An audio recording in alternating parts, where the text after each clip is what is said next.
આજરોજ વડોદરામાં આવેલા મા ભારતી પ્રાથમિક શાળા સયાજીગંજ 5 અકોટા પોલીસ લાઇન ખાતે આવેલી છે ત્યારે આજરોજ ભારત 2047ની થીમ પર નગર પ્રાથમિક શિક્ષણ સમિતિ વડોદરા સંચાલિત સ્કૂલમાં શાળાની કમ્પાઉન્ડ વોલ ઉપર પેઇન્ટિંગ કરવામાં આવી. પોતાની કલ્પનાઓ ચિત્ર સ્વરૂપમાં રજૂ કરવામાં આવી, જેમાં નગર પ્રાથમિક શિક્ષણ સમિતિના ચેરમેન નિશિતભાઈ દેસાઈ, ઉપાધ્યક્ષ સંજનાબેન ઠક્કર, શાસન અધિકારી શ્વેતાબેન પારગી, સ્કૂલના પ્રિન્સિપાલ ધવલભાઈ પટેલ તથા સ્કૂલના ટીચર, પ્રિન્સિપાલ તથા મોટી સંખ્યામાં બાળકો હાજર રહ્યા હતા અને ખૂબ સરસ બાળકોએ દિવાલ પર પેઇન્ટિંગ કરી હતી. આ પેઇન્ટિંગ છે ને 2050ના ભારતની છે, જે આધુનિક બની જશે ને એમાં આપણા કામો રોબોટ કરશે અને છે ને આપણે ઉડતી કારમાં જઈશું અને બીજી બધી કારો છે ને એ આપણને અવર જવર કરવી હોય તો એ આપણે ઉડતી કારોની આપણી જરૂરિયાત હોય તો આપણે એનો ઉપયોગ કરી શકીએ અને આપણાના વધારાના કામ હોય એ રોબોટ કરી શકે.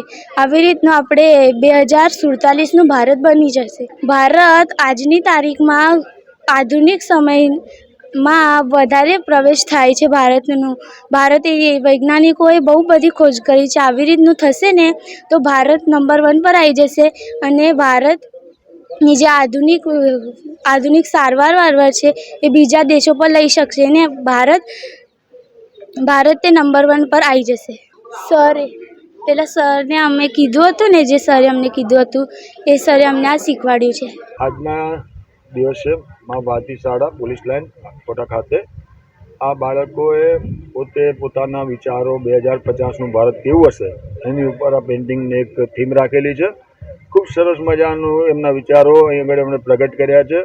જેટલી બી સેફ વોલ છે, જે વોલ અંદરની બાજુ છે એ બધી જ વોલો પર એ લોકોએ પેઇન્ટિંગ કર્યા છે અને ખરેખર આવનાર 2050ના ભારત માટેની એમની જે વિચારસરણી છે એ જોઈને આપણાને ખૂબ આનંદ આવે છે.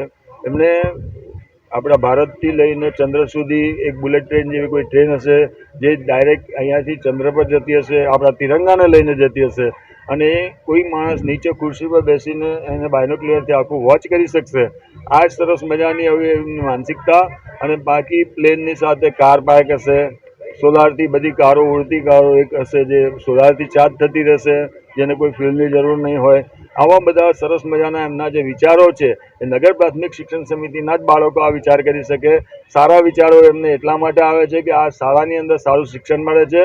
અહીંયા અમારા પ્રિન્સિપાલ ધવલભાઈ અને એમની ટીમ દ્વારા બાળકોને આ બધા કામ માટે જે પ્રોત્સાહિત કરવામાં આવે છે એના માટે અમે એમને બિરદાવીએ છીએ અને બાળકોને પણ પ્રોત્સાહિત કરીએ છીએ કે બેટા આવું સરસ મજાનું તમે કામ જે કરો છો એ કામ આગળ કરતા રહો અને સારા વિચારો હંમેશા સારું, નવી પ્રગતિ અને દેશને ઊંચાઈ પર લઈ જાય. આ વિકસિત ભારત અને વિકાસશીલ ભારત વચ્ચેનો જે ફરક છે એ પૂરો થશે અને આ ભારત એક વિકસિત ભારત થઈને આગળ વધી જશે અને દેશ આ દુનિયાની અંદર નામ કરશે. એના માટે જ આવનાર પેઢી આ ભારતનું ભવિષ્ય આજે એને સાર્થક કરી રહ્યું છે, યથાર્થ કરી રહ્યું છે. આ એક અભિગમ અહીંયા શાળાના આચાર્યને વિચારમાં આવ્યો, એમણે અભિગમ મૂક્યો, બાળકોએ એને બિરદાવ્યો અને બાળકો આની સાથે જોડાઈને કામગીરી આજે શરૂ કરી છે.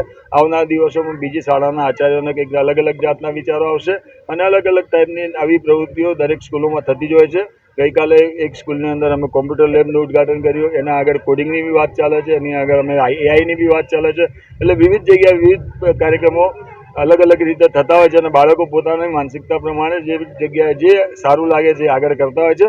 અમારો અભિગમ છે બાળકને પ્રોત્સાહિત કરવાનો, બાળકને સંસ્કાર આપવાનો, બાળકને આગળ અભ્યાસ કરવાનો. એના માટે અમે બાળક જોડે જોડાયેલા છે. આટલું જ આજના દિવસે લગભગ 30 જેવી પેઇન્ટિંગ હમણાં મારી આંખ સામે લગભગ મારી ગણતરીમાં 30 જેવી આવી છે. કદાચ 30ની 32 બી અને 28 બી, પણ 30 જેવી પેઇન્ટિંગો આજે સરસ મજાની કરી છે અને હજુ આ કાલ લગી બી ચાલશે. એટલે હજુ એક દિવસ બીજો છે, 2 દિવસ લગી આ પેઇન્ટિંગોનું કામ થવાનું છે.